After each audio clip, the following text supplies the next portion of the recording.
बड़ी श्रद्धा के साथ में भगवान का भजन लिया जा रहा है, गा रहे हैं भजन भगवान का।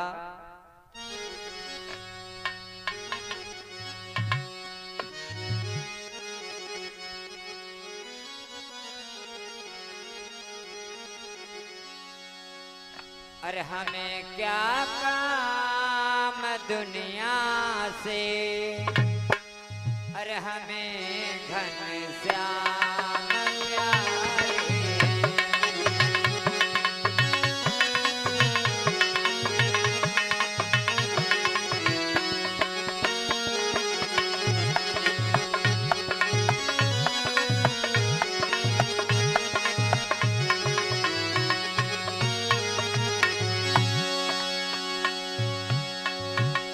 हमें क्या काम दुनिया से, हमें घनश्याम प्यारे हैं।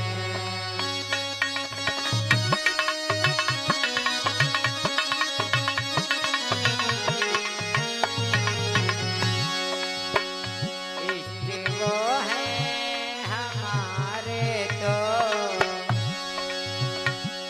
इष्ट हैं वो हमारे तो, हम तो उनके सहारे हैं।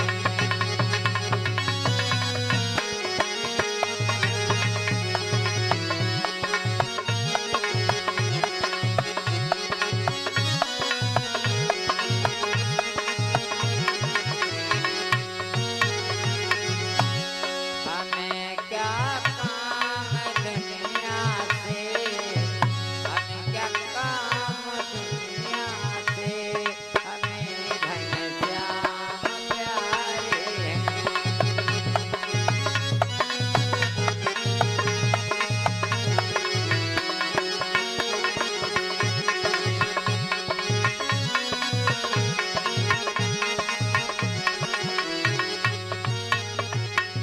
आज भक्त नरसिंह संतों के साथ में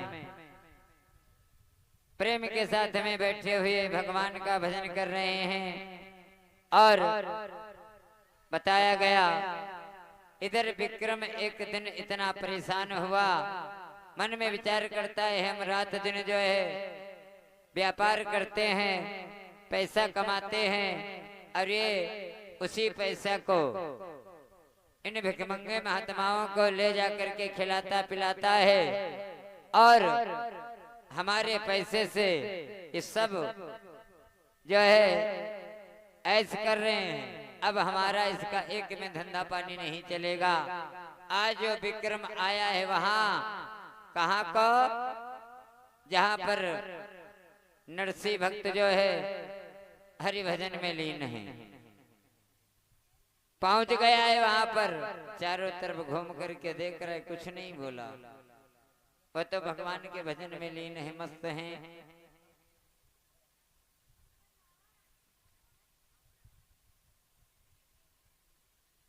देखा वाह कैसा समाज जुड़ा है। अरे विक्रम जा करके कहने लगा, भाई तेरे को लाज नहीं आ रही है? अरे शायद तेरे को मालूम होना चाहिए। आज विक्रम बोला है भक्त नरसिंह से,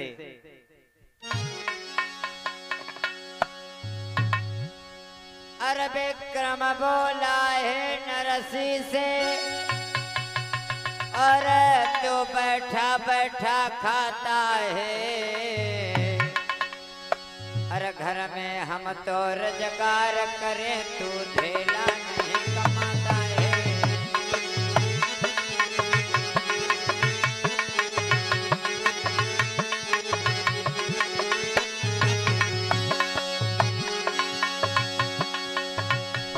तो शिव मंदिर में आता है, अरे आकर ढोक लगाता है।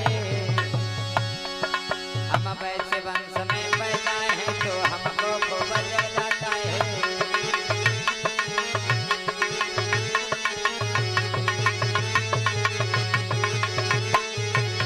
आज विक्रम कहने लगा, तुझे मालूम होना चाहिए कि हमारा तेरा जन्म वैश्य वंश में जो है जन्म लिया है और हमारा मुख्यतः क्या कार्य है व्यापार करना। और तू इन महात्माओं के साथ में भिखमंगों के साथ में बैठ करके रात दिन जो है पैसे को बर्बाद करता है। इनके पास तो कुछ है ही नहीं, बने भक्कड़ घूम रहे हैं और साथ में तेरा पैसा ये व्यर्थ में बह जा रहा है।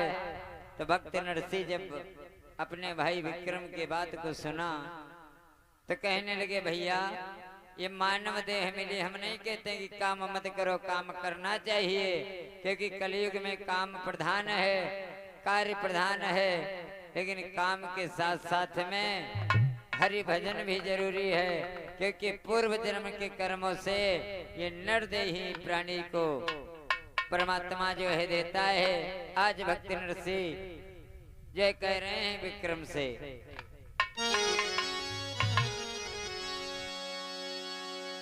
कि पूर्व जन्म के कर्मों से और नरदेही प्राणी पाता है।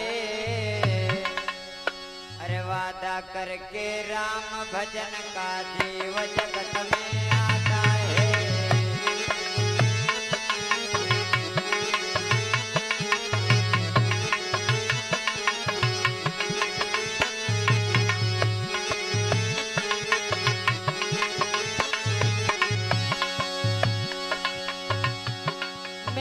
मानो मेरे भैया प्रभु का तुम भजन करो।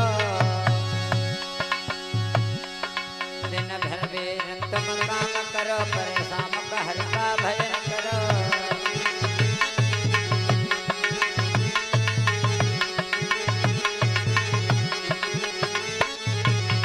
आज नरसिंह कहने लगा मेरे भाई जब जन्म जन्मांतर के पुण्य का उदय होता है तभी मानव शरीर परमात्मा देता है हमको। हम नहीं कहा कहते हैं कि तुम काम मत करो, लेकिन दिन भर काम करके रात को जो है थोड़ा सा भगवान का भजन बहुत जरूरी है।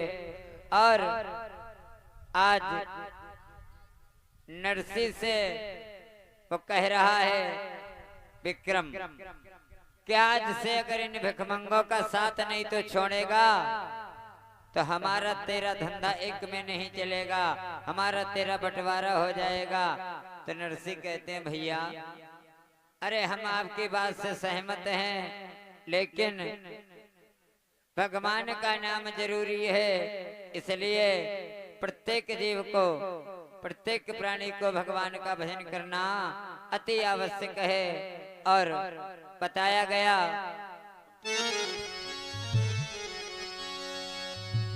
अरे तूने हीरा गमाई दयो चपरे माँ।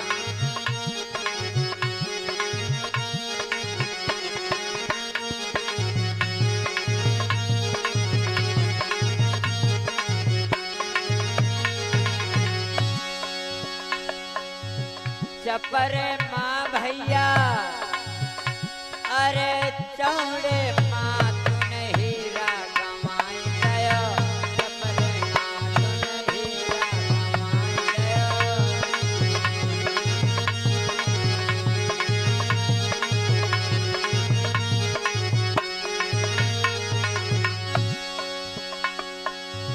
ओ भैया कछ धर्म कमाई ले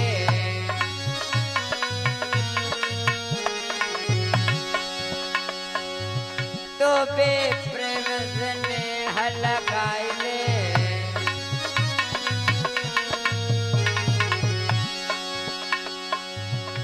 ने मुसीबत आवेगी डगरे में तुमने हीरा गमाई गयो, चपरे में तुमने हीरा गमाई गयो।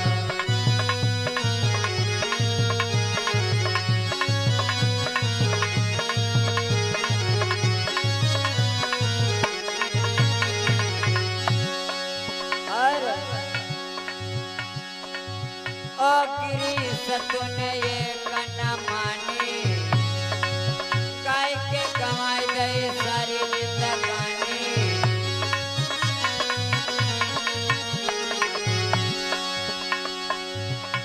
जब यम का गदा पड़े गो खबड़ी के तूने हीरा गवाए गयो चपरे में तूने हीरा गवाए गयो।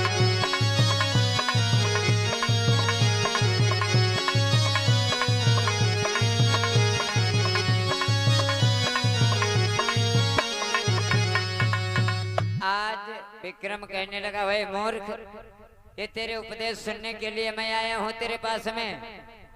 आज से तेरा हमारा ये धंधा एक में नहीं चलेगा, चल मेरे घर को। आज हमारा तेरा बंटवारा होगा और जितनी संपत्ति तेरे को बंटवारे में मिले, चाहे बेच करके इन महात्माओं को खिला दे पिला दे, आग लगा दे, मेरे से मतलब नहीं है। लेकिन हम अपने कमाई का एक धेला तेरे को देने वाला नहीं हूँ। आज मेरे भक्तों बताया गया, दोनों भाइयों के मध्य में बंटवारा हो गया और भक्त नरसिंह को काफी अधिक जायदाद मिली, पैसा मिला, यानी आधा आधा। और अब महात्मा बेचारे हैं, इनकी एक बिटिया है जिसका नाम है रामा। जो रामा विवाह करने के योग्य हो गई है। अब मन में विचार करते हैं कि सुंदर घर वर तलाश करके अपनी बिटिया का हम विवाह कर दें और ये जितनी धन दौलत जमीन जायदाद है सब कुछ अपनी बिटिया को दे देंगे और हम दोनों लोग जाकर के तीर्थ स्थल पर भगवान का भजन करेंगे। ये भक्त नरसिंह की सोच है। आज अपनी कन्या रामा के लिए वर खोजने के लिए चलते हैं भक्त नरसिंह।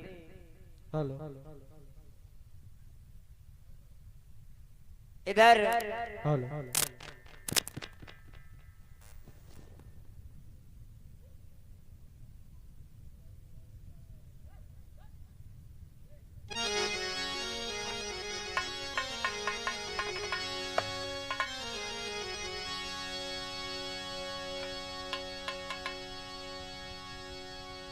आज बताया गया नरसिंह चले हैं अपने पुत्री रामा के लिए वर को खोजने के लिए।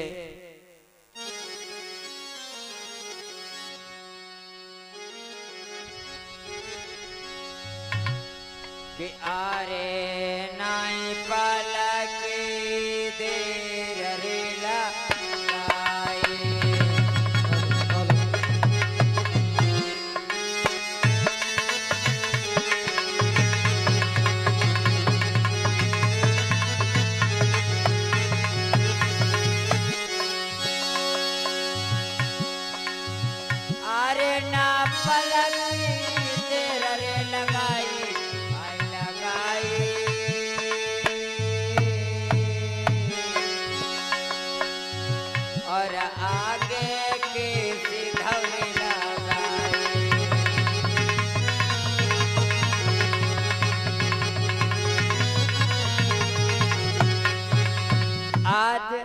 चले हैं भक्त नरसिंह।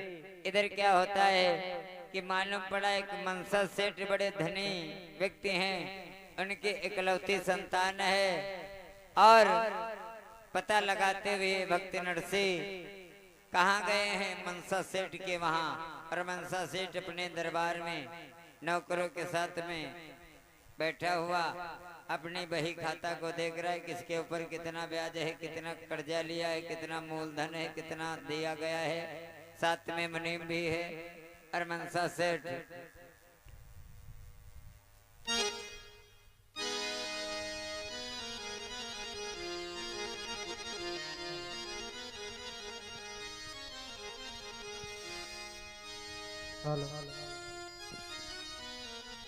हेलो ए मुनीम, आजकल मैं देख रहा हूँ जितने भी कार्य हो रहे हैं सब में घाटा बराबर होते जा रहा है। आखिर क्या कारण है? हम देख रहे हैं खेतों पर इतना पैसा खर्च कर रहे हैं, उनमें भी घाटा हो रहा है। अनाज जो प्रतिवर्ष होता था उससे कई कम हो रहा है। इस वर्ष आखिर कारण क्या है? इसमें का पैसा ऐसा तो नहीं तू चुरा लेता है और सारा पैसा खर्च नहीं करता है खेती में, क्या कारण है? अरे कैसी बात कर रहे हैं सेठ, हम आपके वफादार नौकर हैं। वो तो मैं मानता हूँ, लेकिन इस बार पता नहीं क्यों हमारा सारा धंधा घाटे में जा रहा है। अब घाटे की बात बताई जाए तो जो फसल होती है ना, हाँ वो लागत से ज्यादा जब वो बिक्री का समय आता है हाँ तो उसका मूल्य कम हो जाया। 2-4 सालों से ऐसा हो रहा है, तो कम मूल्य पर बिकने के कारण ये हमारे आपके पास में समस्या उत्पन्न हुई। अरे यार मुनीम, ऐसा कुछ कर, ऐसा कार्य कर जिससे मुनाफा हो, हमें घाटा ना हो, घाटा ना हो। भले ही गेहूं की जगह गन्ना लगा दे पूरे खेत में, अच्छी बात है। गेहूं नहीं होगा, वो हमेशा समय पर कम दाम में बिकता है। गन्ना अपने सही समय से जब बिकेगा तब उसको बेचेंगे। ठीक है, ठीक है ना?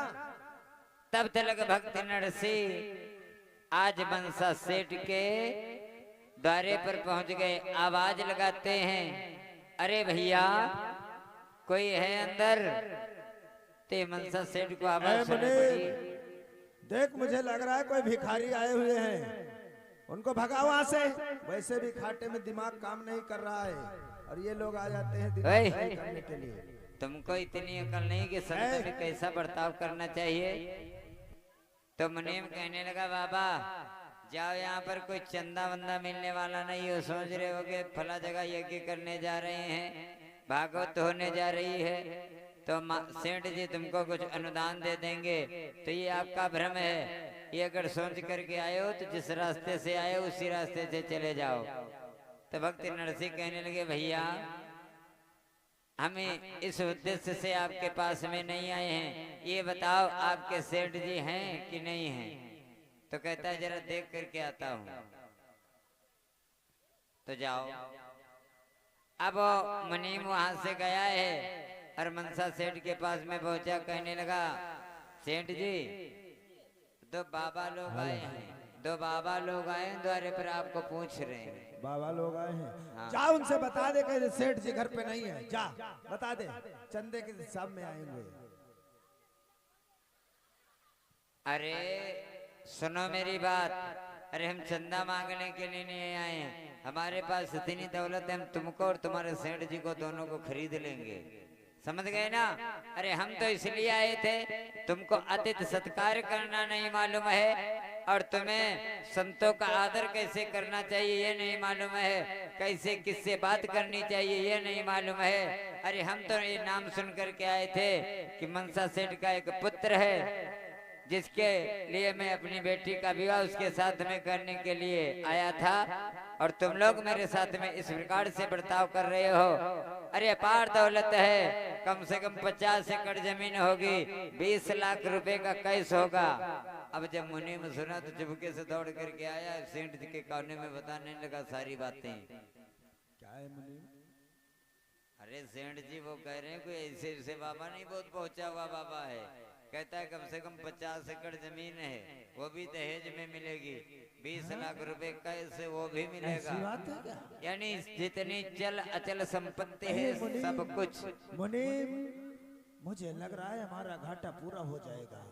ऐसा कर, जाते ही तुमने कुछ गलतियां तो नहीं की उनके साथ? अरे गलती नहीं की, लेकिन हम जानते नहीं थे, तो एक बार ये छतरी जो है ना, तू जा, जाते ही पैरों पे गिर जा और उनको आदर के साथ यहाँ झुमके से लिवा खिला।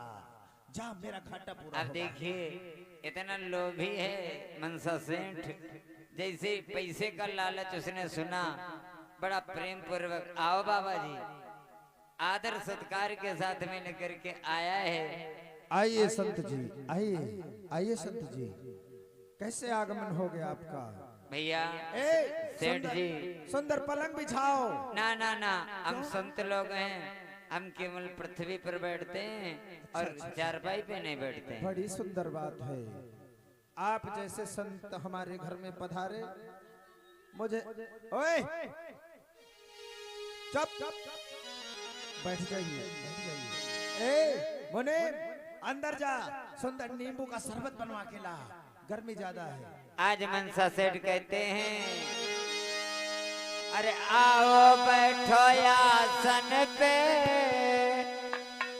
और क्या इच्छा नाथ तुम्हारी, कहत कुछ दान कहूँ क्या सेवा करूँ तुम्हारी।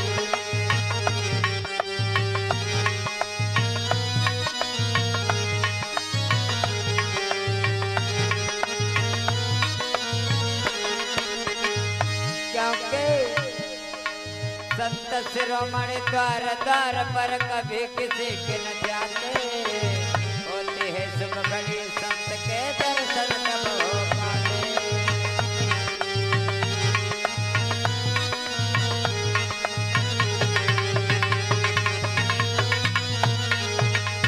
और अरे कर जोरी के गिराओ नाची है बाटे, सारी रात बताई है।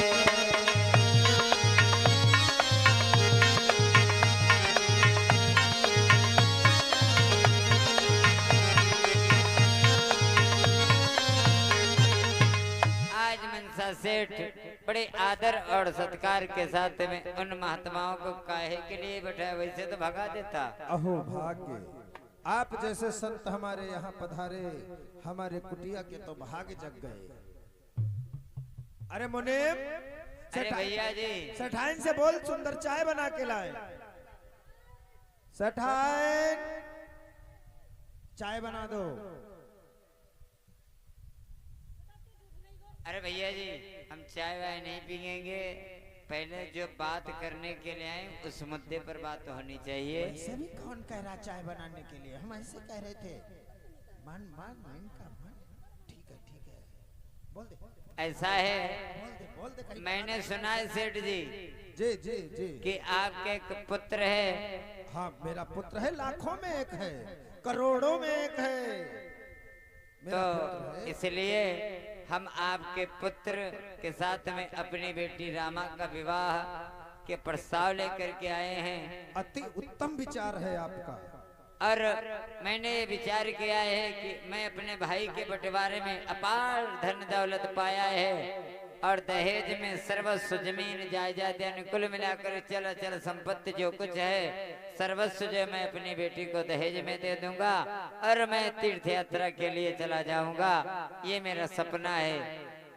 आप एक बार अपने पुत्र को दिखाना चाहेंगे? बिल्कुल, क्यों नहीं, बाप हो तो आप जैसा।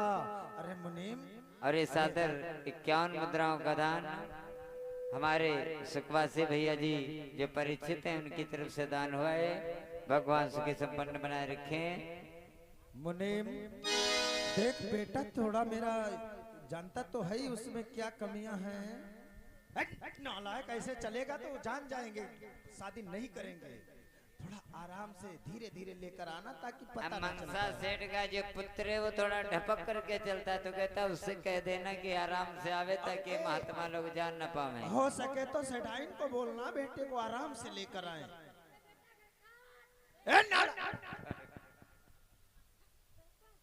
नाम है गणपत। हाँ, नालायक।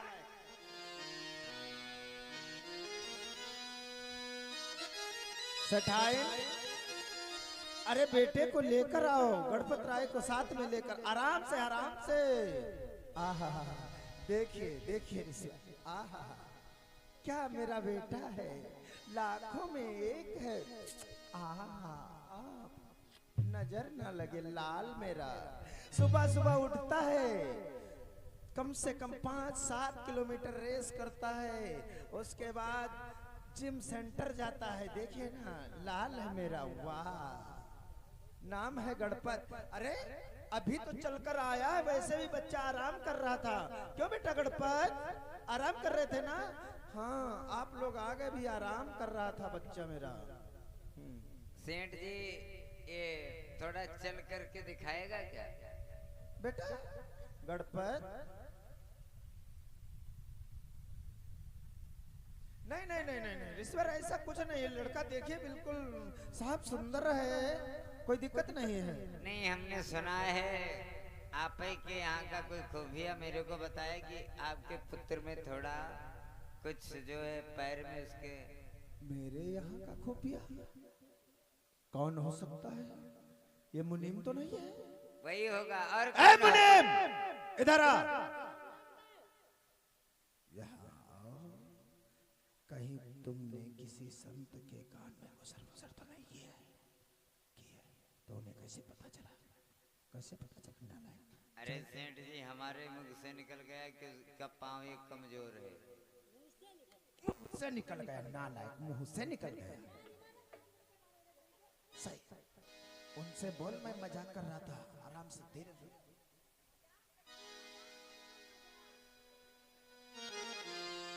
ठीक है सेठ जी, आपके पुत्र को देख करके हम अपनी बेटी रामा का विवाह तुम्हारे पुत्र के साथ में करने के लिए तैयार हैं। अगर मांग जाते हो कोई बताओ तो नहीं तो हम सर्वस्व तो देने के लिए तैयार ही हैं। ईश्वर की देन से सब कुछ है हमारे पास, और ये गणपत राय जैसा बेटा है मेरे पास।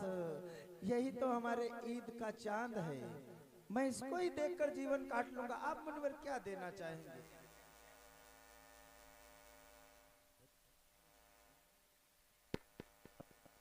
तो फिर ये संबंध में बिल्कुल पक्का समझो। हाँ हाँ, क्यों नहीं। अगर आपको यकीन ना हो तो कोई लिखा पढ़ी करवाना चाहेंगे? अरे मुनीम, वैसे चाहता तो नहीं था, लेकिन तो अगर यकीन ना हो तो हम संत लोग जो हैं अपना पढ़े तो इतना है नहीं, अंगूठा लगाते हैं। चाहो तो अंगूठा लगवा सकते हो। मैं अपने स्टाम्प ले आओ, अंगूठे लगवा लो जमानत के तौर पर।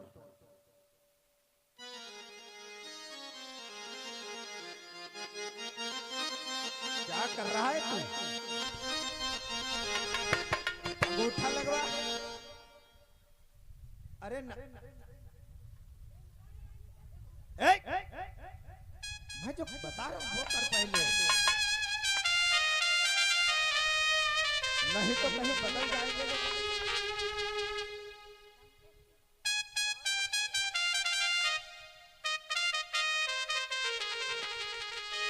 आज कुल मिलाकर के बताया गया मनसा सेठ और भक्त नरसिंह